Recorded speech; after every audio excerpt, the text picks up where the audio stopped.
బండ్లు ఓడలవ్వుడు ఓడలు బండ్లు అవ్వడు అంటే జగనన్నకు వచ్చిన పరిస్థితులు చూసే అంటుంటారు. 151 సీట్లతోటి తిరుగు లేకుండా 5 ఏళ్ళు ఏలిండు. బాబు సార్తో సహా ప్రతిపక్ష పోళ్ళందరినీ తీసుకుపోయి జైల్లో పెట్టిండు. సర్కార్ను ఎదురు మాట్లాడితే వాళ్ళ పని కథమే అన్నట్టు బుగులు పుట్టించిండు. కానీ ఇప్పుడు పరిస్థితి తిర్రమర్రైంది. అన్ననే అసెంబ్లీలో వెనక వరుసలో కూర్చునే కథ వచ్చింది. కావాలనే నన్ను దొక్కేస్తుర్రని స్పీకర్కు లెటర్ రాసిండు జగనన్న. జగనన్నకు ఏం కష్టం వచ్చింది? సీఎంగా దిగిపోయిన నాకు ప్రతిపక్ష హోదా కూడా ఇవ్వకుండా చేస్తారా? కావాలనే అసెంబ్లీలో మూలకు సీట్ ఇస్తారా? మంత్రుల తర్వాత నాతోటి ప్రమాణం చేపిస్తారా? ఇదేం పద్ధతి? ప్రతిపక్ష నాయకుడు హోదా ఇవ్వొద్దని ముందుగానే నిర్ణయించినట్టుర్రు. విపక్షంలో ఎవ్వరికి ఎక్కువ సీట్లుంటే వాళ్ళకే ప్రతిపక్ష హోదా ఇవ్వాలని చట్టంలో నిర్వహించిర్రు.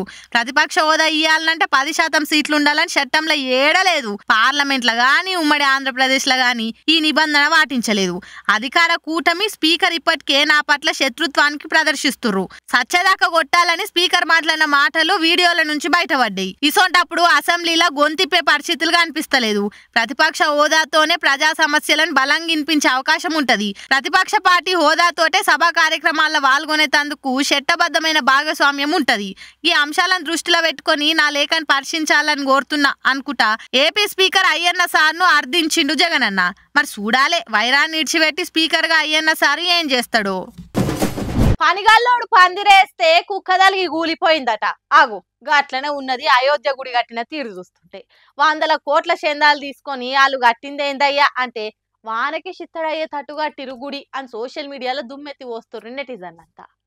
అయ్యో రామా, ఏంది గోస?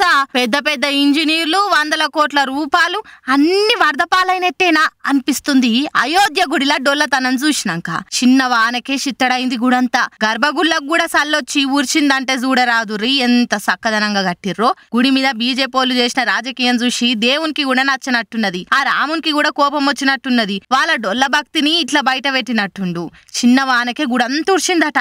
పైకప్పంతా తడకల పందిర్ లెక్క సల్లొచ్చిందట. మరి సూర్యకిరణాలు తలిగేటట్టు ఏర్పాట్లు చేసినట్టే వానొస్తే సల్లొచ్చేటట్టు కూడా ఏర్పాట్లు చేసిండ్రేమో అని సోషల్ మీడియాలో ఎక్కిరిస్తున్నారు అంతా.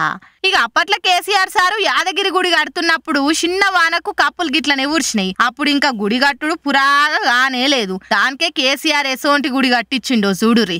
గింత అద్వానమా అని మస్తుగా తిట్టిపోసిండ్రు బీజేపీలు. మరి అయోధ్య గుడి మీద మాత్రము ఎవ్వరు నోరు మెదుపుతలేరు. రాజకీయం అటుంచితే గంత ప్రతిష్టాత్మకంగా కట్టిన గుళ్ళనే గిట్ల లోపాలుంటే ఎట్లుంటది? నవ్వేటోళ్ళ ముంగట బోర్ల పడ్డట్టు కాదా? చిన్న చిన్న గుళ్ళు మంచిగా కడుతుర్రు. 100 కోట్లు పెట్టి కట్టిన గుడి వరద పాలైతే ఏందన్నట్టు అని అయోధ్యలో హిందూ సంఘాలోళ్ళు కూడా మండిపడుతుర్రు.